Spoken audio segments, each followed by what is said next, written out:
Thank you very much. Ladies and gentlemen, this morning I had the honor of a meeting with women leaders to discuss a pressing and deeply troubling issue, the increasing cases of femicide in our country. The stories of lives tragically cut short and families shattered by this vice demand our immediate and urgent action. It is a stark reminder that we must act swiftly and decisively to protect the lives and the dignity of every woman and girl in Kenya. We know that every 4 out of 5 women killed is out of intimate partner violence, which means that our women are being killed in places they consider safe. I send my condolences and those of these leaders standing here with me to those who are in pain today because of these tragic events. I commend the women leaders for their commitment and the practical proposals and solutions that they have put forward to end this scourge.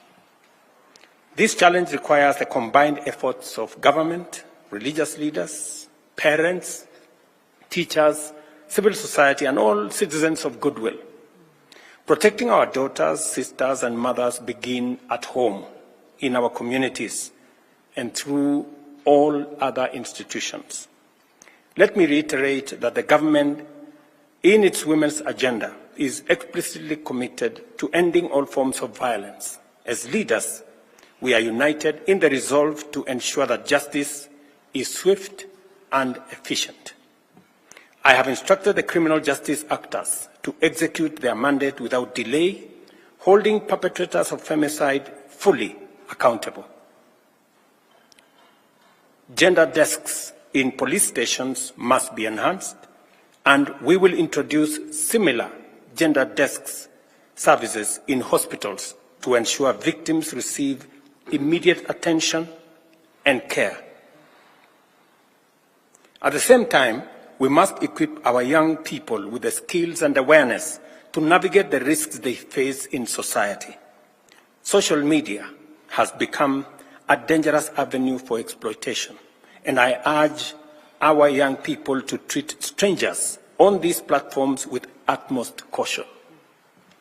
Parents, schools, churches, and community organizations must step up to provide life skills, counseling, and guidance to our young people. We urge religious leaders, too, to use their platforms to speak positively about women, women leadership, women engagement, and help congregations understand that women's rights are also human rights, creating a positive environment for women and our children. The government of Kenya is committed to ensuring that the structures that respond and support survivors do not re-victimize them. Matter psychological support and safe spaces for women and children are a priority in my office.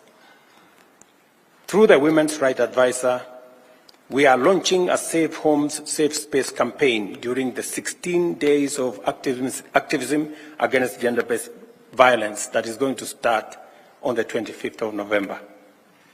Our communities need education on the signs and causes of abuse and the resources available to victims.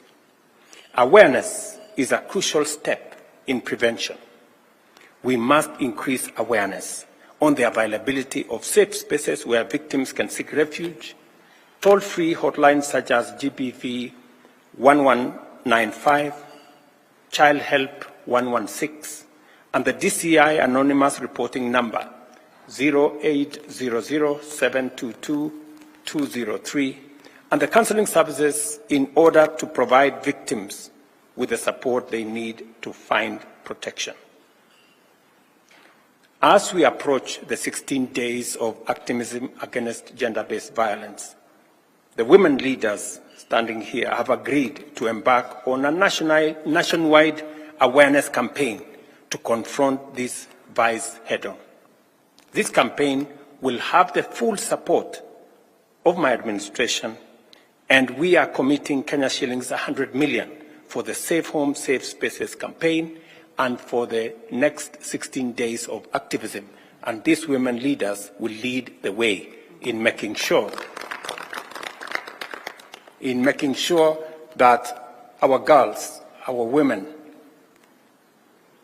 are made aware of the dangers they face, especially when they engage with strangers, when they engage with people in social media, in strange places, with strangers. It endangers their lives and it weakens their ability to be able to extricate themselves. I urge every Kenyan to join in this movement, to speak out, to educate, and to stand united against femicide. Finally, parents have a crucial role, and I say so as a parent of 4 girls myself. Be present and approachable for your children. Let us create homes where children feel safe, supported, and loved.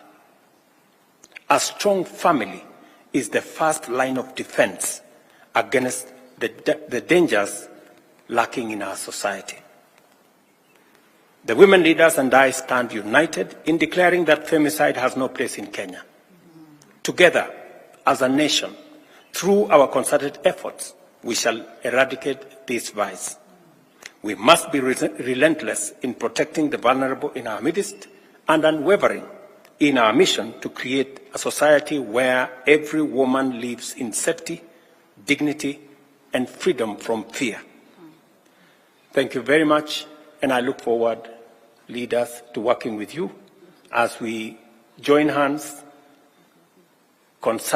make concerted effort, work together, partner to make sure that we raise the level of awareness of the dangers that our girls, our daughters face in the hands of strangers and in the hands of people who don't mean well for our society. Thank you very much.